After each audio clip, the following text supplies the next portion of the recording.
Greetings, everyone. This is Rock and Roll Spot Connection with the Weekly Comic Book Roundup. We've got a decently sized haul. We've already covered the haul of X books, so let's get started. Kicking things off, we've got Death of the Venom-Verse number 2. Where we left off, the Carnage symbiote had absorbed the Mania symbiote from another Earth and had then gone to a different Earth where he was promptly face to face with the symbiote 6 after he killed Electro of said symbiote 6, basically absorbing the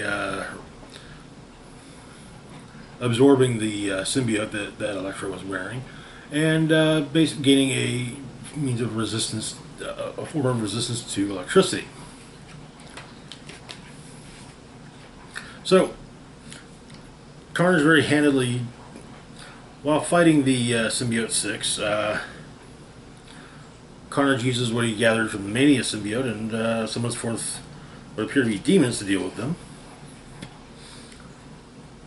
As the army of Venoms show up, most of the symbiote 6 are promptly taken out. The Rhino manages to survive.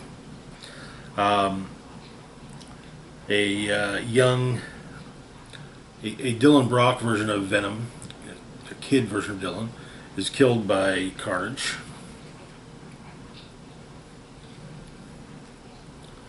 And however, Carnage realizes he still does have a vulnerability to Sonics and escapes. Ending up on an Earth where he runs into that Earth's Shriek, finding what appears to be Venom Punk.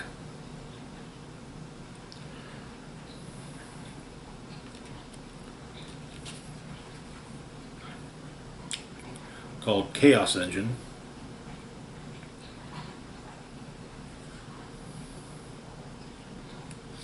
But the army of Venom, Agent Venom's squad of Venoms show up, including Venom Rhino.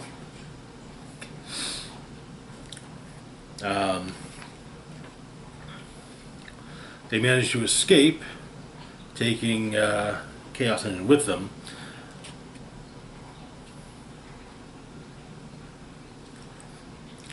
The symbiote detects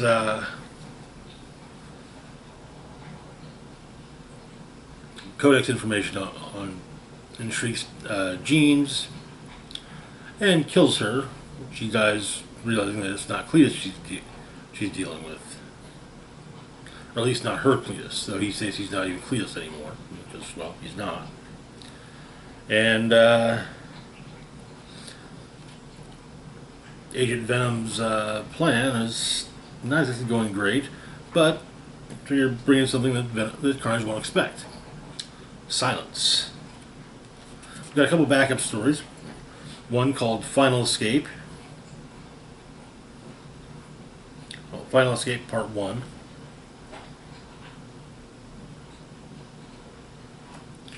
Venom is patrolling around ESU campus looking for Spider-Man, but he hears gunfire from a lab.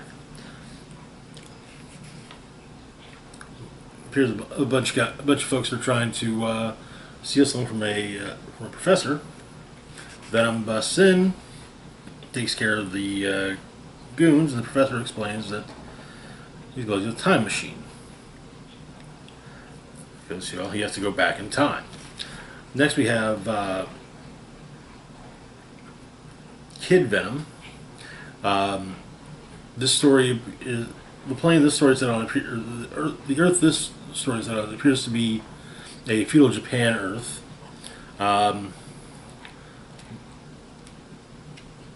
People of a village on the outskirts of the capital, dealing with a beast that appears to basically be a beast bonded with the Carnage symbiote.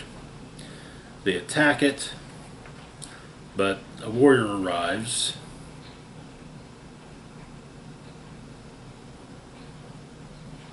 A samurai from the capital arrives And this part of the story ends with the warrior Kentaro venoming up. And that is where the issue ends. I'm digging this story. Curious to see how the whole thing ends up playing out. The back were a nice touch. Moving on, though, to our next book, we've got Spider-Man number 11. Where we left off, Spider-Man had defeated Electro with an assist from Spider-Boy. However, well, that assist included Spider-Boy basically popping his fangs and biting Electro, delivering a paralytic to stop him. And so, but yeah, well, Spider-Man's just like, yeah, no, I don't have a kid sidekick. Never have, never will. And we begin right where that left off.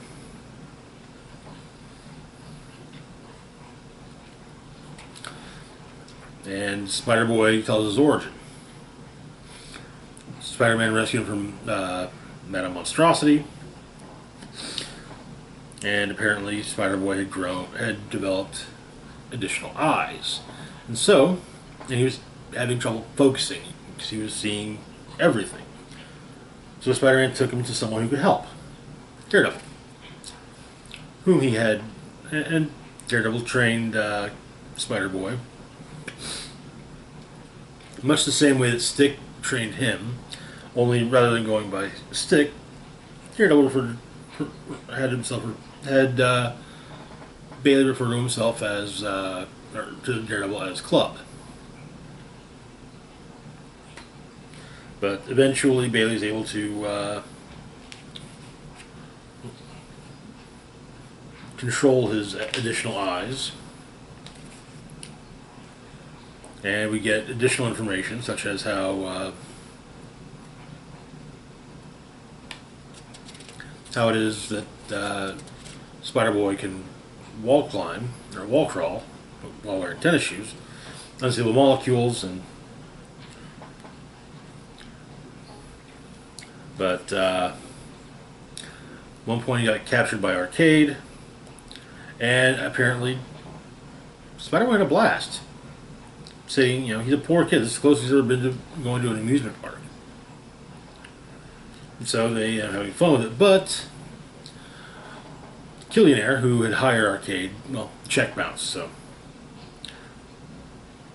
both Spider-Boy and Spider-Man get thrown out of Burger World. Then there was a time where Big Wheel attacked.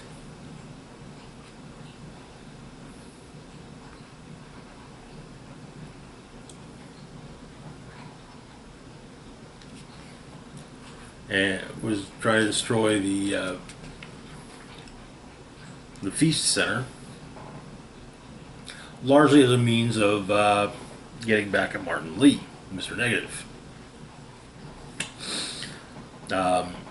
Spider-Man gave Spider-Boy a gadget to slow Big Wheel down, but it just caused him to speed up and led to Aunt May being directly in Big Wheel's path, and so Spider-Boy saves her. Big Wheel does make a rather large hole in the Feast Center, but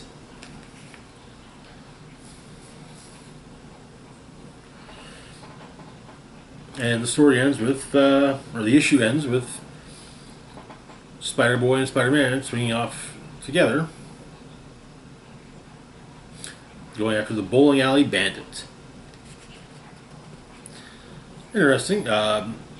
We already gotten a little bit of a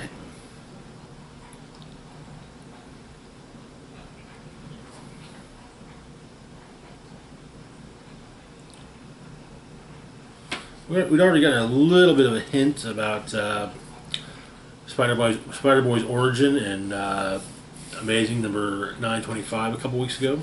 namely that Madame Monstrosity was apparently responsible for creating him. And it has been said that there will be an upcoming Spider-Boy ongoing written by Dan Slott. Moving on to our next book, we've got Daredevil number 14, wrapping up the Red Fist saga. Where we left off, Matt Murdock had died. He was dead. But he managed to rescue... He had managed to rescue Foggy. And Elektra had also managed to escape custody. So, but various people are seeing glimpses of Matt Murdock. Foggy Nelson is working with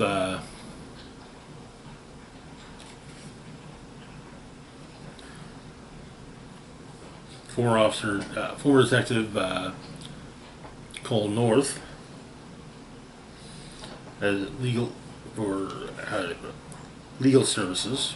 Foggy being a lawyer, Cole being the investigator. A van is runs out of gas, and well, turns out there's a sigh stuck in the gas tank and leaking gas, which has been lit. Elektra, as Daredevil, fights them both, gets to the van and discovers that it's empty.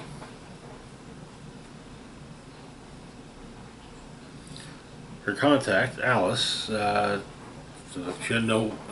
It was only stop that it made was for gas, and the cameras don't show being unloaded. So she goes to visit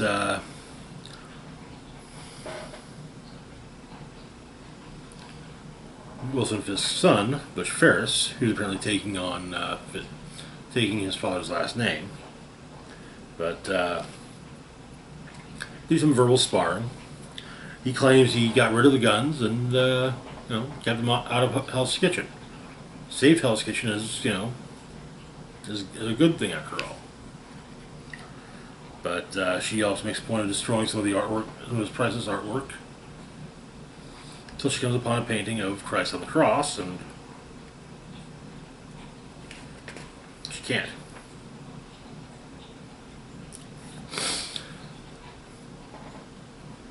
Later, Reed Richards and Foggy Nelson meet up at a park bench, and Foggy gives Reed a chessboard that presumably Reed and Matt had used against playing chess against one another. Reed talking about his they mentioned the talks that Reed and Matt would have, and that with Foggy saying that he's constantly seeing Matt out of the corner of his eye, but when he looks for, he's gone. Adding that that part of it is we asked about is that I guess like every other day a superhero comes back from the dead, but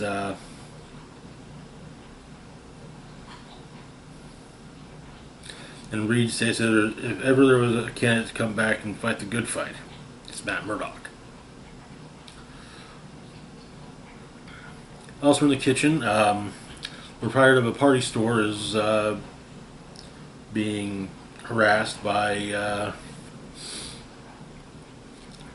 local thugs, local goons trying to shake her down for protection money. But Elektra shows up and kind of makes it clear that they should try that someplace else. The woman in question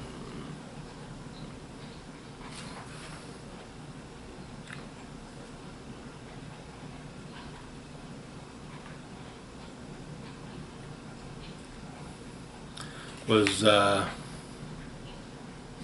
of the first people to put on the mask.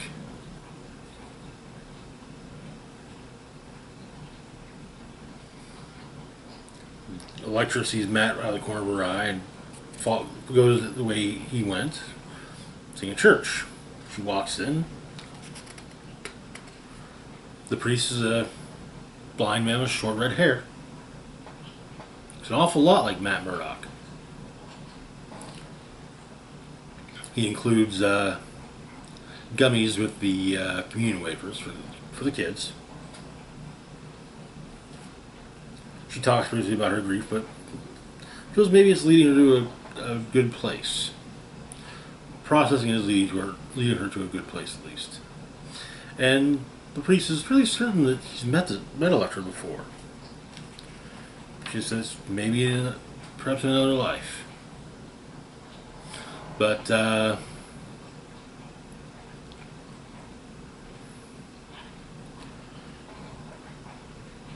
priest leaves as he walks the church, and as he walks, you hear the mugging happening. He seems to hear it extremely well, especially from being at the very least across the street from it, or even like more than a street over. Yeah, it's made pretty clear that this priest is in fact Matt Murdock, and that is where the series ends with the priest seeming to walk down the alley towards the mugging. So it was a good run. I'm kicking myself for not having started on Zdarsky's run from the beginning. I'm catching really the last chapter. But there's a new Daredevil book starting, I believe, next month. So, there's that. Moving on, though, to our next book, we've got the Iron Man 2023 Annual, continuing Contest of Chaos. Already seen Spider-Man and Wolverine fight. Now, Storm and Iron Man. Both are called to a crystal cave in Nica in Chihuahua, Mexico. They've been hearing voices. They go into the cave. A lot of verbal sparring.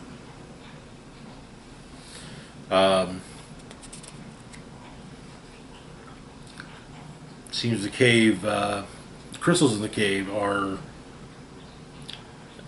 either reflecting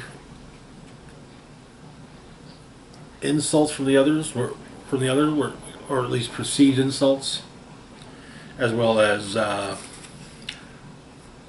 of making them face some of their demons, such as when Tony Stark runs into the late Ho Yinsen, and Storm runs into Amal Farouk.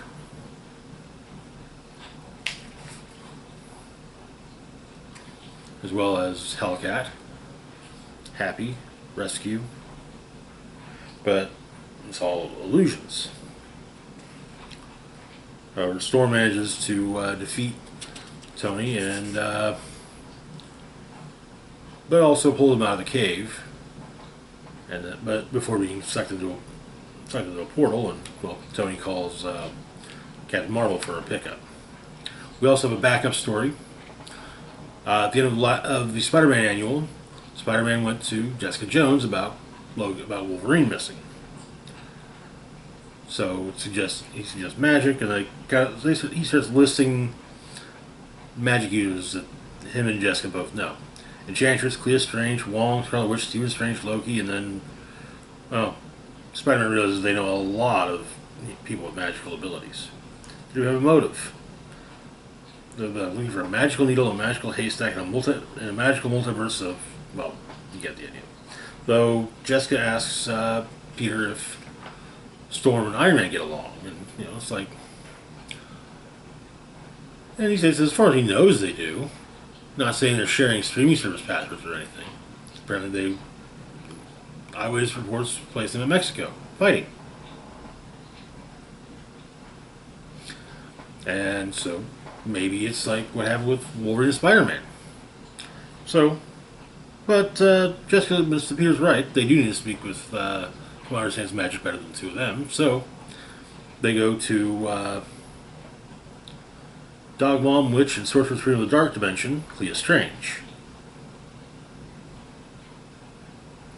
which says that to find the answer the two of them seek, they must look to the past when chaos reigns supreme. And that is where the issue ends. The backup story, as short as it is honestly more interesting than the main story.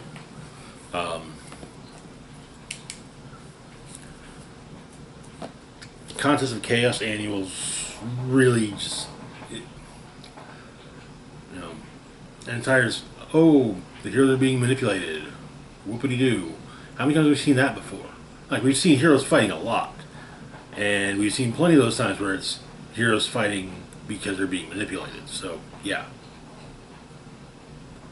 Moving on to our next book, we've got What If Dark? Moon Knight. So this is, the story that this spins from is the early issues of Mark Spector, Moon Knight. Moon Knight is in the nation of Burundi, about to fight the country's new leader,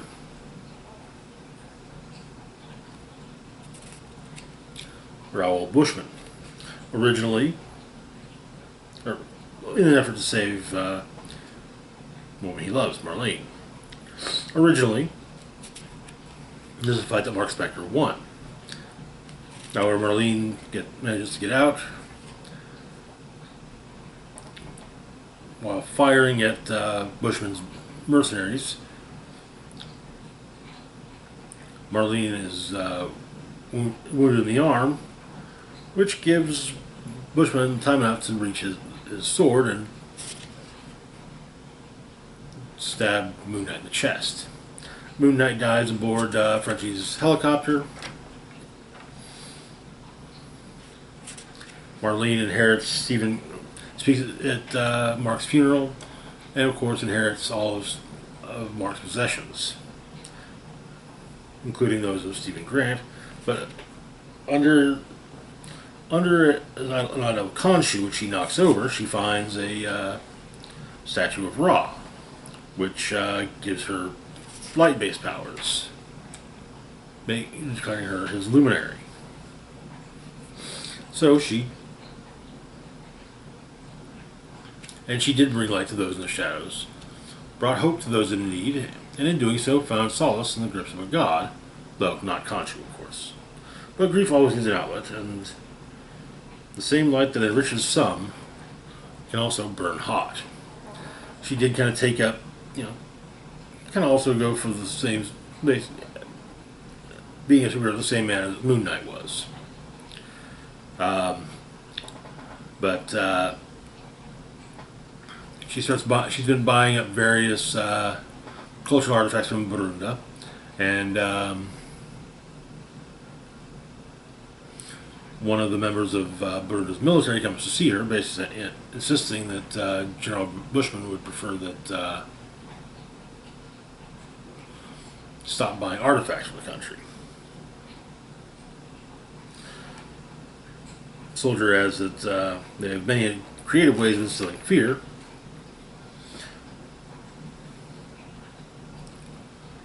And is then killed by Marlene, who then attacks the Burundian embassy in Cambodia,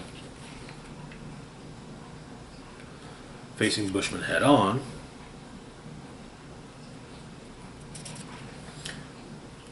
Stabbing Marlene with the dagger he used to kill her father, for he himself is